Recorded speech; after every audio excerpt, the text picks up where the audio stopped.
Cette vidéo sera tellement pas monétisée, c'est terrible. Vous connaissez mon amour pour les séries et les films à caractère historique. Et donc forcément, il y a beaucoup de gens qui m'ont parlé d'Outlander.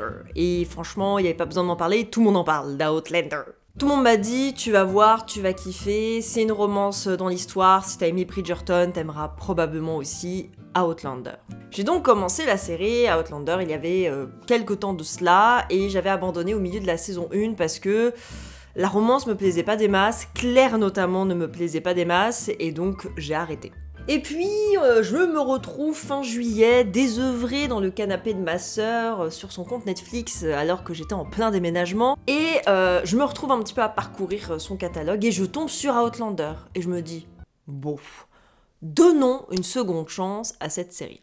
Donc je me remets à regarder à nouveau la série, encore un peu interloquée, mais par d'autres problématiques. Mais je continue, jusqu'au milieu de la saison 2, épisode 7, où je décide d'arrêter. Honnêtement, quand j'ai regardé Outlander la première fois, je m'attendais à pester contre des incohérences historiques, de costumes, le fait que le personnage de Claire est tout à fait insupportable, mais je m'attendais pas du tout à être en total PLS devant des agressions sexuelles à répétition, et même des agressions d'enfants. Un plaisir de tous les instants. Et surtout, ce qui m'a impressionnée en faisant un peu mes recherches, c'est que personne n'en parle. Donc avant de parler de la chose qui fâche et qui m'a motivée à faire cette vidéo, il y a quand même quelques autres éléments qui m'ont fait lever les yeux au ciel, hein, bien sûr. Le premier élément étant Claire, qui m'insupporte terriblement, qui a pour moi toutes les caractéristiques de la sauveuse blanche, féministe en plus de ça, qui met 1000 ans à comprendre que non, tu n'es pas à la même époque et donc il faut que tu arrêtes de ramener ta fraise et de te mêler des affaires qui ne te regardent pas. Il y a quand même un épisode, elle discute avec des nobles de Versailles et elle leur dit « Mais quand même, il y a des gens pauvres dehors, pourquoi vous ne vous en rendez pas compte ?» Claire, elle pensait qu'elle allait provoquer la Révolution française, en fait. Hein. Et les nobles allaient faire « Ah ouais, t'as raison, c'est vrai. » Bref, on a également, dans le même temps, pas mal de caricatures. Hein. Les gentils écossais avec leur kilt dans leur campagne, et les méchants anglais, et la France totalement libertine, tu te balades à Versailles, tout le monde est à poil et veut baiser avec tout le monde. Nous soufflûtes, puisque ce sont des caricatures que j'ai déjà vues 15 milliards de fois dans des séries et des films historiques. Mais bon, ça encore, passons. Sans parler de ce merveilleux procès en sorcellerie dans la saison 1, très féministe, je pense que vous me connaissez, j'ai adoré ce moment. Voilà. Bon, bref, vous l'aurez compris, il y a déjà plusieurs choses qui me font tiquer et qui sont soit un peu poussées hein, sur c'est bon, on a compris que Claire, elle était féministe, ou caricaturales. Parce que c'est plus sympa, c'est plus sexy de présenter l'Écosse comme cette espèce de terre libertaire dans la pleine campagne, et les Anglais méchants, etc. Je l'ai déjà vu dans Braveheart, mais pourquoi pas. En fait, si Outlander n'était que ce fantasme romantico-historique, un peu comme ce qu'on a avec Bridgerton, bon, j'aurais peut-être pas accroché, mais j'aurais pas été en colère contre cette série. Puisque cette série, pour moi, elle a surtout un problème bien plus sombre, c'est la récurrence des VSS, et notamment des qui sont à répétition dans la série. C'est un sujet dont j'ai très peu parlé sur ma chaîne, et je pense que c'est important de l'aborder avec Outlander, puisque pour moi la série tombe dans un problème qui est assez grave, et qui utilise l'histoire comme prétexte, globalement. En fait, ce que je reproche à Outlander, c'est pas de montrer de la violence, ça je l'entends tout à fait. C'est la manière dont la série le montre, et de façon assez répétitive et assez graphique. Alors évidemment, je le précise, je vais spoiler allègrement la série, donc si vous voulez la regarder, ne regardez pas cette vidéo, hein, très clairement. Bon, déjà, dès le début de la saison 1, on nous annonce sa couleur. Elle arrive dans les Highlands et il y a des Anglais qui veulent la violer, dont le fameux Randall, dont on va reparler bien sûr. À ce stade-là, je suis encore en mode, oui, ok, elle arrive en Écosse au XVIIIe siècle, la meuf vient du milieu du XXe, j'entends le discours autour de, oulala, c'est dangereux, là où elle a atterri. Ok. Mais le souci, c'est que Claire, elle ne va pas échapper à une tentative de viol une fois. Non, elle va échapper 2, 3, 4 fois, 5 fois, 6 fois. C'est terrible, elle est vraiment la cible privilégiée de tous les prédateurs masculins qu'il a dans cette série, au point que dans la saison 2, elle finit même par faire un marchandage avec Louis XV en échange d'une relation sexuelle. Pourquoi? Il y a également, et évidemment il fallait que j'en parle parce que c'est le cœur du problème, les scènes avec Jamie et Randall, donc le fameux méchant, où on te décrit de façon visuelle et très graphique tous les sévices que vit Jamie, tout ce que Randall fait subir à Jamie, et ce pendant plusieurs épisodes à la fin de la saison 1. Est-ce que j'avais besoin de savoir toutes les tortures et les viols qu'il a vécues? Je ne crois pas. Que Jamie vive ça, c'est une chose, mais qu'on passe autant de temps à le décrire, c'est vraiment tout autre chose. Il y a également Marie, dans la saison 2, qui m'a pas mal marqué, où elle se balade tranquillement dans Paris avec Claire, et elle se fait violer par plusieurs mecs en pleine rue. C'est quand même extrêmement violent, et là je peux te dire qu'il ne t'épargne absolument pas. Et c'est surtout que ça ne sert à rien à la suite de l'intrigue. Et là où j'ai arrêté la série, c'est l'épisode 7 de la saison 2, avec Fergus. Fergus est un jeune garçon que Jamie recueille, en tout cas prend sous son aile, parce qu'il vole, et puis c'est un petit fouille-merde, donc c'est parfait pour enquêter et espionner un peu ce qui se passe chez les Écossais et les Français. Et il y a un épisode où Fergus est totalement traumatisé et raconte à Claire le viol qu'il subit de la part de Randall. J'ai beaucoup de mal à vous parler de cette scène-là, parce que pour moi c'est vraiment le point de non-retour dans la série, c'est là où j'ai arrêté la série après lui avoir donné 2 chances. Pourquoi nous avoir fait subir une scène pareille? Pourquoi nous l'avoir montré? Pourquoi Fergus devait vivre ça? Quel intérêt ça a pour l'histoire? Notamment le fait que Randall, on avait compris que c'était un méchant! Est-ce que c'était nécessaire qu'il s'attaque en plus à un enfant? Je ne crois pas! L'argument de l'autrice et des producteurs, c'est de dire « Oui, mais le 18e siècle, c'est une époque violente où il y avait des... » Effectivement, je ne vais pas dire le contraire, c'est sûr. Il y a notamment la chercheuse Enora Perrono Saint-James qui a fait une thèse sur le XVIIIe siècle et qui a clairement confirmé que c'est une banalisation totale à ces époques-là, et j'ai envie de dire on n'est pas très étonné. Ça fait que très récemment qu'on a découvert qu'il fallait peut-être en parler. Donc au XVIIIe siècle, autant dire que c'était pas vraiment un sujet traité sérieusement, les affaires étaient vite classées, et il y avait clairement une culture de vie. On peut pas dire le contraire, les femmes étaient clairement coupables de ce qui leur arrivait la majorité du temps. Évidemment, le XVIIIe siècle, c'est pas une période incroyable pour les femmes. On est d'accord. Mais moi, ma question, c'est, d'accord, on est dans un univers, un contexte, une époque, un lieu dangereux, mais est-ce nécessaire de tout montrer et de manière répétitive? On est à un point dans la série où tous les personnages quasiment se font soit sont des agresseurs. Je pense notamment à l'oncle de Jamie, que moi j'aimais beaucoup dans la saison 1, et qui finit par être une menace pour Claire, à menacer, à l'absence de Jamie, de se marier avec elle de force, et globalement, il est prêt à l'agresser sexuellement. Et surtout, pourquoi a-t-on besoin de montrer que Fergus le vive? En parle à Claire, c'est une chose, mais est-ce qu'on avait besoin de nous le montrer? Moi, c'est une scène où j'étais vraiment pas bien. Sans parler de Jamie. Jamie, c'est à ce moment-là où j'ai failli abandonner la série. C'est hyper malsain, on te montre en détail tout ce qu'il a vécu. En plus, toute la réalisation se fait dans une lumière assez chaude, puisqu'ils sont dans une prison, mais à la lumière des bougies. Donc, ça fait presque romantique. Le souci, c'est que le viol devient, dans Outlander, un ressort scénaristique, une manière de faire des rebondissements ou de faire avancer un personnage vers une autre voie. Il y a même une fan que j'ai vue sur internet dire que dans l'écriture de Diana, le est là pour faire évoluer l'intrigue et donc il est nécessaire. À partir du moment où tu as besoin d'agression sexuelle et de viol pour faire évoluer ton intrigue, j'appelle ça de la mauvaise écriture. Voilà, c'est mon avis. On a l'impression que l'histoire d'amour d'Outlander recouvre tous les traumas.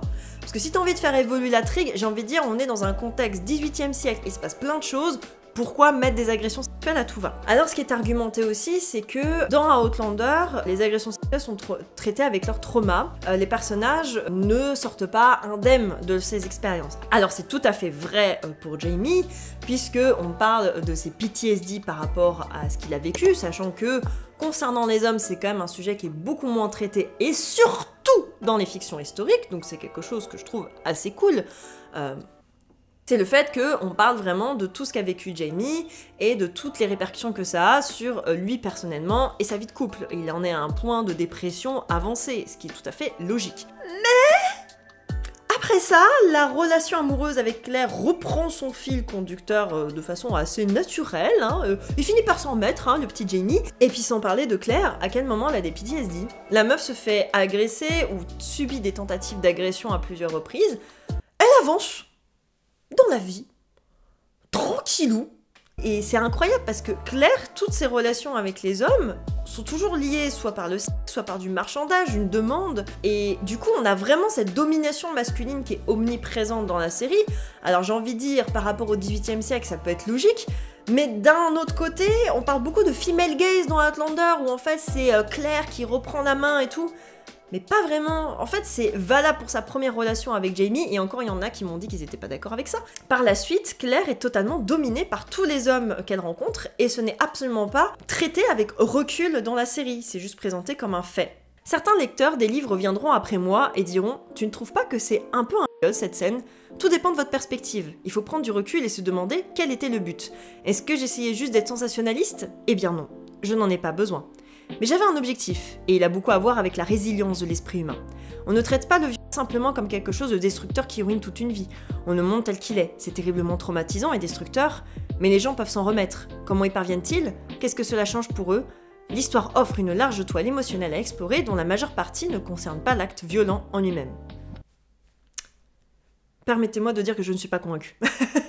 Alors je précise que je n'ai pas lu les livres, mais les personnes qui ont lu les livres m'en ont parlé, m'ont dit que c'était pas beaucoup mieux dans les livres, et je n'ai pas fini la série, mais apparemment ça ne s'améliore pas non plus dans la série. Dans la saison 4, la fille de Claire se fait également violer. Apparemment beaucoup de gens ont dit « bon, ça suffit là !» Et sans parler du dernier épisode de la saison 5 qui a commencé à mettre un peu le feu aux poudres, puisque Claire ne se fait pas violer par un homme, mais bien par plusieurs hommes. Encore une fois, je me pose la question du rapport féministe qu'a l'autrice et les producteurs avec cette histoire, de dire oui, mais on montre ça pour montrer que les femmes aujourd'hui, elles sont victimes de violences, et c'est pour ça qu'on le montre dans la série. Alors, super, merci. Du coup, vous faites subir aux femmes publiques de cette série, parce que ce sont les femmes qui regardent Outlander, des choses qu'elles-mêmes auraient vécues alors. Ah, c'est malin ça, hein. En fait, c'est ça qui me dérange, cette espèce de discours féministe, de dire on fait ça pour dénoncer ce que vivent les femmes aujourd'hui, sous prétexte que, au XVIIIe siècle, c'était une époque violente, donc toutes les femmes se faisaient violer. Mais le problème, c'est que les gars, les personnages vivent trop ces violences. On s'attend à chaque scène à ce qu'il y ait une agression, ou que la personne soit un agresseur. Tu fais plus confiance à aucun personnage, en fait. Et encore une fois, tout ça enrobé dans une belle histoire d'amour qui vient un peu sauver le machin, parce que Jamie et Claire s'aiment beaucoup, vous voyez. C'est très paradoxal quand même, comme discours, vous croyez pas ? Alors après, je vais pas reprocher 12 milliards de trucs à la série, le PTSD de Jamie est quand même très bien traité, je vais pas le retirer, et par rapport au dernier épisode de la saison 5, ils ont un peu corrigé le tir par rapport à ce qu'ils ont fait avec Jamie, c'est-à-dire que il se concentre moins sur l'acte en lui-même que sur ce que vit Claire intérieurement, et elle va s'échapper dans un autre monde pour essayer de ne pas penser à ce qu'elle vit là, à l'instant T. Ce que je trouve un peu plus intéressant, un peu plus délicat et un peu plus pertinent.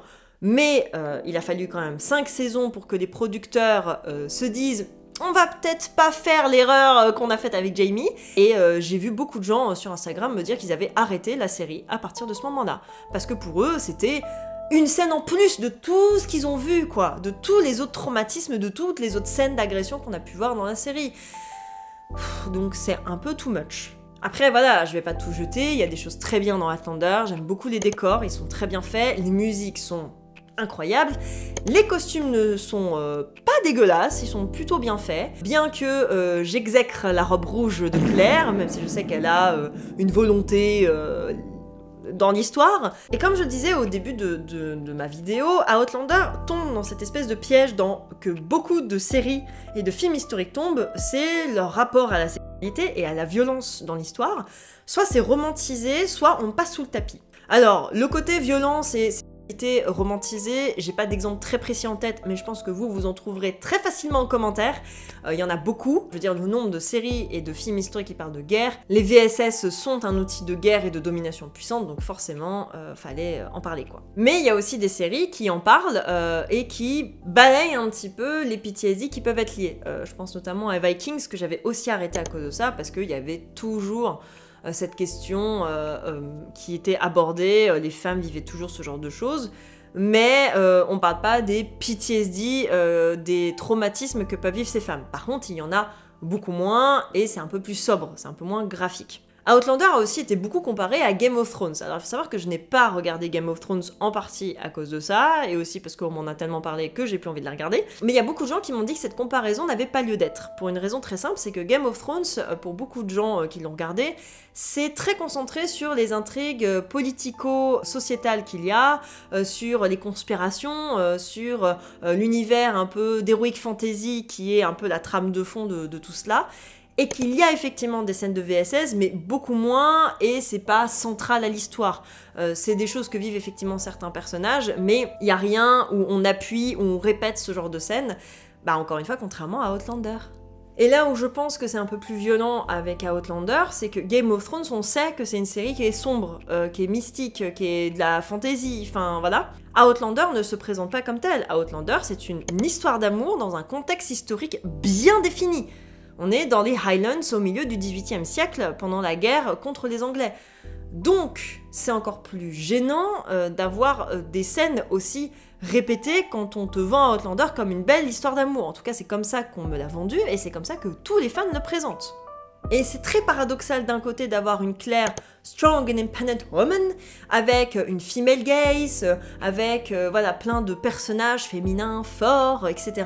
Et derrière une domination masculine extrêmement marquée, des scènes de VSS à répétition, et ça sans aucun recul et aucune utilité à l'histoire. Je le répète, Randall est auteur de plusieurs VSS, alors qu'au bout d'un moment, on a très vite compris que c'était un méchant. Malgré le fait que la série, les bouquins se targuent d'avoir une vision féminine un peu meilleure, etc., le problème est que le corps féminin est présenté par le trauma, par le choc, par la violence, et le problème c'est que c'est utilisé comme une ressource scénaristique, comme un rebondissement, comme quelque chose qui fait avancer l'intrigue ou les personnages, et le tout enrobé par une histoire d'amour entre Jamie et Claire qui font un petit peu oublier les traumas que les deux auraient pu connaître. En fait, le problème, c'est qu'Outlander veut montrer la résilience après une agression, ce que j'entends tout à fait, même si c'est un parti pris qui fait vraiment débat parmi les personnes victimes de ce genre de violence, mais soit.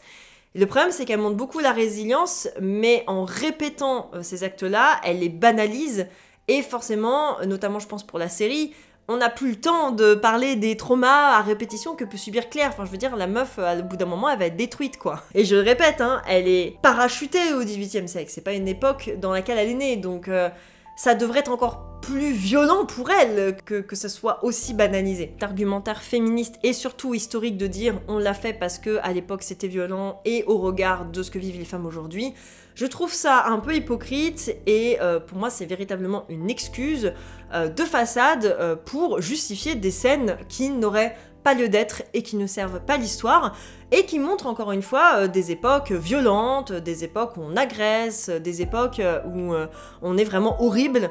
C'est toujours un peu le c'était pire avant et aujourd'hui c'est mieux. C'est-à-dire que comme c'est historique, on se dit ouais mais c'était au XVIIIe siècle, c'est pas comme aujourd'hui. Donc ça peut même faire l'effet un peu inverse de ce qui a été montré, je trouve, personnellement. Voilà pour ma critique d'Outlander. Je sais pas ce que vous en pensez en commentaire, ça m'intéresse d'avoir vos avis, notamment pour les personnes qui adorent la série. Comment vous ressentez ça par rapport à ces scènes à répétition? Est-ce que vous finissez par fermer les yeux et à passer les scènes, ou est-ce que vous acceptez le discours qui est tenu par l'autrice et producteur, comme quoi ça reste une dénonciation, etc. Je suis curieuse d'avoir votre avis en commentaire.